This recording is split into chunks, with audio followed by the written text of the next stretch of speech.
Let's talk about color grading. But specifically, let me show you how I color grade my footage inside Premiere Pro without having to download any LUTs. The process is pretty simple and I'll make it as easy as I can for you to follow and try to explain as clearly as I can. But first, we're going to go outside, we're going to get the footage that we need, and while we're doing that, I'll explain to you the camera that I'm using, the settings, the filters, and so on. And then when we get back, we can start color grading the footage. So let's get into the video. So the camera that I'm shooting on is a Sony A7iii paired with Sigma 16-28mm f2.8 lens. And on the front, I'm using a variable ND filter and the 1/4 diffusion filter to soften the highlights and give it a more cinematic look. For the settings, I'm filming in S-Log2 at 25 frames per second with ISO locked at 800. Now, when you're filming in a flat profile like the S-Log, one thing I always recommend is slightly overexpose your image. It helps to protect the shadows and give you more flexibility in post. Personally, I usually go about 1.5 to 2 stops over.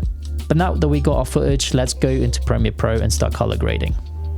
So now that we're inside Premiere Pro and we got the footage that we like, so let's click on that. So I've selected this bit because I feel like that's probably the most decent clip that I've got. So of course, once we go onto the timeline, the first thing that I like to do is to create an adjustment layer. So all my color grading, I work through adjustment layers. I don't actually like to color grade the clip itself because it just makes it easier. If you make a mistake, you can just literally go to the adjustment layer, delete it, and start over again. So the first thing that I like to do is click on the adjustment layer, lumetri color. We'll go to curves. And we want to draw an S shape on both white, reds, greens, and blues. So like so.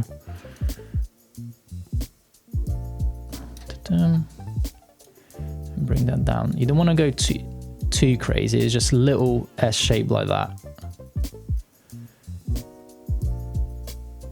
Perfect. Same thing for reds.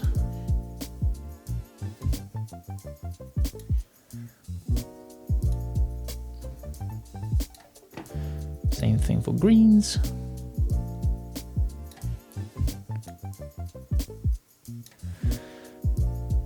And the same thing for blues.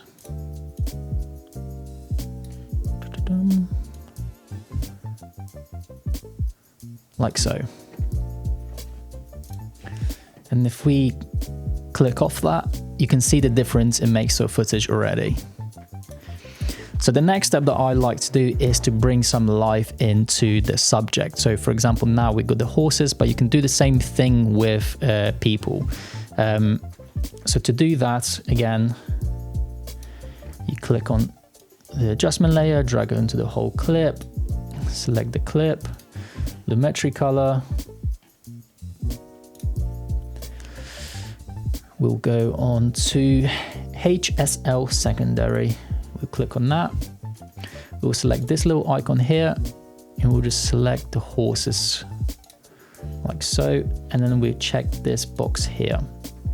So the goal is to basically select the horses and nothing else. So this just will require you to play around with everything. Sometimes you could get it really quickly and sometimes it just takes a little bit longer. But the main thing is just to select the horses and have everything else deselected. So like,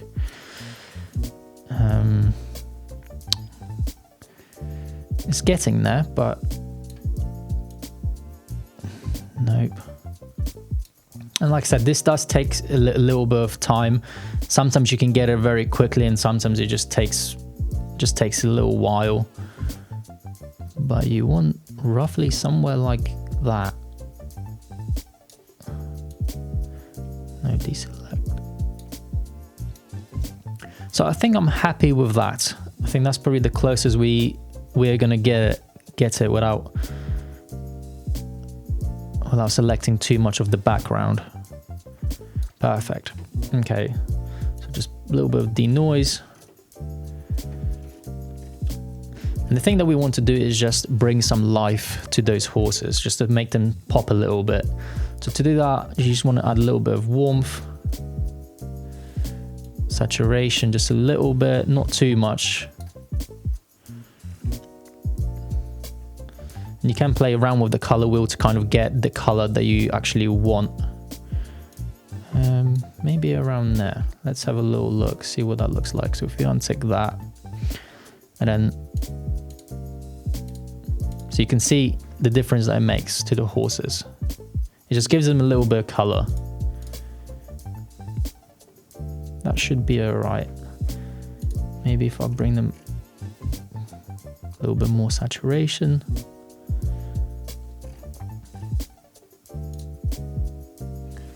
How does that look?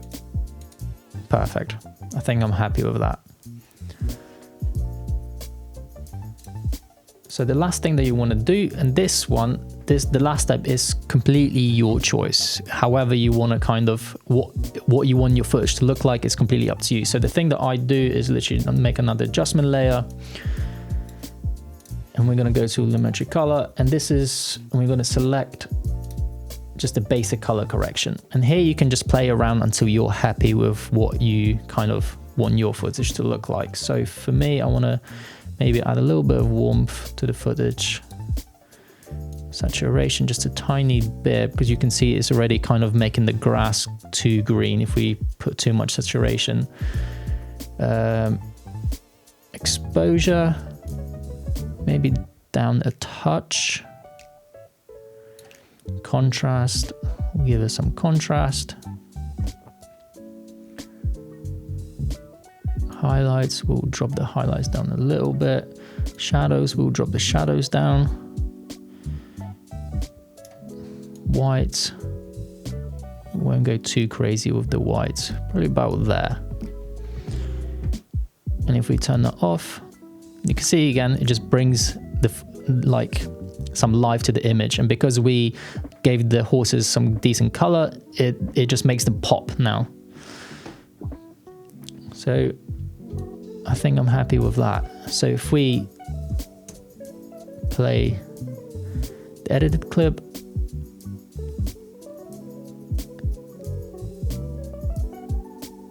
it's not too bad. And then if we turn off everything compared to the original clip that we got, which ain't too bad. So that's it. That is literally how I color grade all my footage in Premiere Pro without downloading any LUTs or converting your S-Log2 into Rec 709. That's it. Thank you very much for watching. And again, if you found any value in this video, then hit me a subscribe. And as always, I'll see you all in the next one. Cheerio.